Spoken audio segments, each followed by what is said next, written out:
चंदायन किस कवि की रचना है? ऑप्शन देखिए, ए ऑप्शन है हमारा मलिक मोहम्मद जायसी, बी ऑप्शन है कुतुबन, सी ऑप्शन है मंजन और डी ऑप्शन है हमारा मुल्ला दाऊद। तो चंदायन किसकी रचना है? मुल्ला दाऊद की। डी ऑप्शन हमारा सही है। तो चलिए अगला क्वेश्चन देखते हैं, क्वेश्चन नंबर 52। क्वेश्चन नंबर 52 देखिए, अनुराग बांसुरी किसकी रचना है? ऑप्शन देखिए, ए ऑप्शन है रहीम, बी ऑप्शन है रसखान, सी ऑप्शन है नूर मोहम्मद, डी ऑप्शन है चीत स्वामी। तो अनुराग बांसुरी नूर मोहम्मद की, सी ऑप्शन हमारा सही है। तो अनुराग को नूर को अनुराग हो गया बांसुरी से, इस तरीके से याद रख लेना। तो चलिए क्वेश्चन नंबर 53 देखते हैं। निम्नलिखित रचनाओं को उनके कवियों के साथ सुमेलित कीजिए।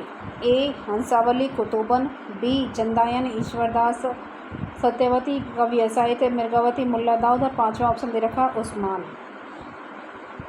तो चलिए इनको हम सुमेलित कर देते हैं। तो सबसे पहले है दे रखा है हंसावली। तो हंसावली किसकी रचना है? कवि असायद की। चंदायन है मुल्ला दाऊद की, सत्यवती है ईश्वरदास की, मृगावती है कुतुबन की। तो इस तरीके से हो गया थर्ड, फोर्थ, सेकंड, तीसरा, चौथा, दूसरा और पहला। देखते हैं किस ऑप्शन में। तीसरा, चौथा, दूसरा और पहला ए ऑप्शन में ही है। तो ए ऑप्शन हमारा बिल्कुल ठीक है।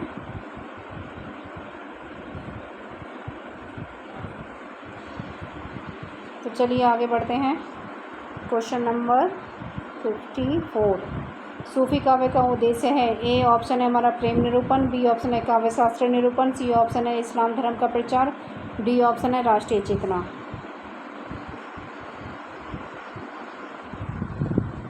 तो क्वेश्चन नंबर 54 का सूफी काव्य का उद्देश्य क्या था? प्रेम निरूपण। प्रेम पर इन्होंने ज़्यादा बल दिया है, तो इनका उद्देश्य है प्रेम निरूपण। ए ऑप्शन सही है। क्वेश्चन नंबर 55 देखते हैं। प्रेम चिंगारी किसकी रचना है? ऑप्शन देखिए, ए ऑप्शन है शेख निसार, बी ऑप्शन है शेख नबी, सी ऑप्शन है इबन निशाती और डी ऑप्शन है नजफ अली। तो प्रेम चिंगारी जो रचना है वो क्या है? अली साहब की रचना थी। ठीक है, अली साहब की है, लेकिन इसमें ऑप्शन में दे ही नहीं रखा है। शेख निसार की कौन सी थी? यूसुफ जुलेखा और शेख नबी की ज्ञानदेव थी। ठीक है, तो चलिए देखते हैं अगला क्वेश्चन। तो ये क्वेश्चन में इसका आंसर ही जो कवि है वो ही नहीं दे रखा, तो ये क्वेश्चन एक तरह से रॉन्ग है। तो चलिए आगे बढ़ते हैं क्वेश्चन नंबर 56 की तरफ। निम्नलिखित रचनाओं को कवियों के साथ सुमेलित कीजिए। ए मृगावती जायसी, मधुमालती मुल्ला दाऊद, चंदायन उस्मान, अखरावट कुतुबन, पांचवा ऑप्शन दे रखा है मंजन। अब हमें इनको सुमेलित करना है। तो मृगावती किसकी रचना थी? कुतुबन की। मधुमालती ने मंजन किया, चंदायन ने मुल्ला दाऊद, चंदा किसको दिखा? मुल्ला को, मुल्ला दाऊद को, अखरावट जायसी। अब ये हो गया हमारा ए का चौथा, पांचवा, पहला और दूसरा। चौथा, पांचवा और पहला, नहीं, चौथा, पांचवा, चंदायन दूसरा, दूसरा और फिर पहला। चलिए देखते हैं कौन से ऑप्शन में। चौथा, पांचवा, दूसरा और पहला बी ऑप्शन में है, सॉरी सी ऑप्शन में। सी ऑप्शन हमारा बिल्कुल ठीक है। तो चलिए देखते हैं अगला क्वेश्चन।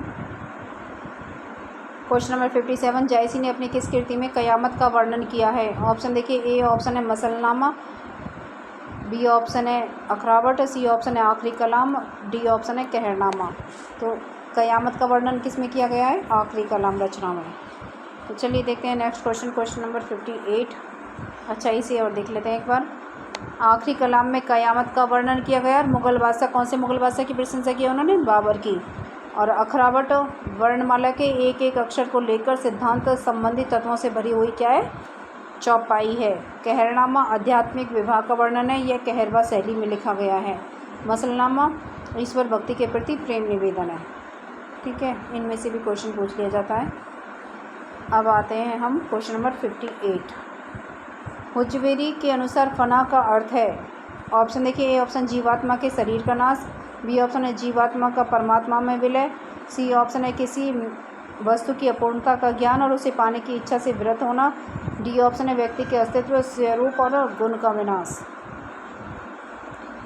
तो फना का क्या अर्थ है? किसी वस्तु की अपूर्णता का ज्ञान और उसे पाने की इच्छा से विरत होना। सी ऑप्शन हमारा सही है। तो चलिए देखते हैं next question. Question number 59। Sujan Kumar किस सूफी प्रेमाख्यान का नायक है?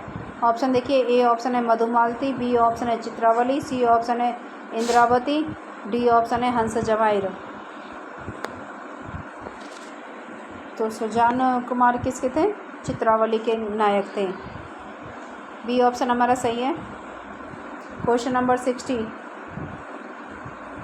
रचना काल के आधार पर निम्नलिखित रचनाओं का सही अनुक्रम है। ऑप्शन देखिए, ए ऑप्शन है मृगावती, चंदायन, मधुमालती, चित्रावली, बी ऑप्शन है चंदायन, मृगावती, मधुमालती, चित्रावली, सी ऑप्शन है मधुमालती, चंदायन, चित्रावली, मृगावती, डी ऑप्शन है चित्रावली, मधुमालती, चंदायन, मृगावती। तो क्वेश्चन नंबर 60 का हमारा डी ऑप्शन सही है। सबसे पहले आएगा चंदायन, फिर मृगावती, फिर मधुमालती, फिर चित्रावली। क्यों? चंदायन का रचना काल था 1379, मृगावती का था मृगाजती 1503, मधुमालती का 1545 था। ठीक है, और चित्रावली का था 1613। चित्र किसका? 13। ठीक है, इस तरीके से चित्रावली को याद रख लेंगे इसका रचना काल। क्वेश्चन नंबर 61 देखते हैं। इनमें से सूफी काव्य धारा का कवि कौन सा नहीं है? ऑप्शन देखिए, ए ऑप्शन है मुल्ला दाऊद, बी ऑप्शन है जायसी, सी ऑप्शन है नाबादास, डी ऑप्शन है हमारा कुतुबन। तो इसमें पूछा गया कौन सा नहीं है, तो वो नाबादास। सी ऑप्शन हमारा सही है। ठीक है, ये नाबादास है, ये राम भक्ति काव्य धारा के कवि थे। तो चलिए देखते हैं क्वेश्चन नंबर 62। हिंदू मग पर पाँव ने राखेऊ का बहुत हिंदी भाखेऊ, यह उक्ति किस रचना और रचनाकार से संबंधित है? ए ऑप्शन दे रखा नूर मोहम्मद इंद्रावती, उस्मान चित्रावली, नूर मोहम्मद अनुराग वासरी, डी ऑप्शन है कासिम शाह हंस जवाहिर। तो इसका हमारा सी ऑप्शन सही है, नूर मोहम्मद अनुराग वासरी से हिंदू मग पर पाँव ने राखूं। ठीक है, तो चलिए देखते हैं next question. Question number 63। Padmavat के अनुच्छेदों का नाम है। ऑप्शन देखिए, ए ऑप्शन है सर्ग, बी ऑप्शन है कांड, सी ऑप्शन है खंड और डी ऑप्शन है अंक। तो पद्मावत के अनुच्छेदों को क्या कहा गया है? खंड कहा गया है। पद्मावत में कितने खंड थे? 57। तो चलिए देखते हैं नेक्स्ट क्वेश्चन। Question number 64। प्रेमाख्यान काव्य परंपरा का मुख्य दर्शन है। ऑप्शन देखिए, ए ऑप्शन है तसव्वुफ, बी ऑप्शन है अहले हदीस, सी ऑप्शन है हनफी, डी ऑप्शन है अहमदिया। तो सूफी काव्य का प्रमुख मुख्य दर्शन क्या था? तसव्वुफ। ये ऑप्शन सही है। तो चलिए आगे बढ़ते हैं। Question number 65। सूफी प्रेमाख्यान काव्य परंपरा में आराध्य को प्राय किस रूप में देखा जाता है? ऑप्शन देखिए, ए ऑप्शन है गुरु के रूप में, बी ऑप्शन है प्रेमी के रूप में, सी ऑप्शन है सखा के रूप में, डी ऑप्शन है प्रेमिका के रूप में। तो क्वेश्चन नंबर 65 का हमारा डी ऑप्शन बिल्कुल ठीक है, प्रेमिका के रूप में। और जबकि जो भी रचनाएं लिखी गई हैं उसमें परमात्मा को किस रूप में देखा गया है? प्रेमी के रूप में। सिर्फ एक सूफी काव्य ही एक ऐसा है, सूफी प्रेमाख्यान काव्य, जिसमें ईश्वर को, परमात्मा को किस रूप में देखा गया है? प्रेमिका के रूप में। ठीक है।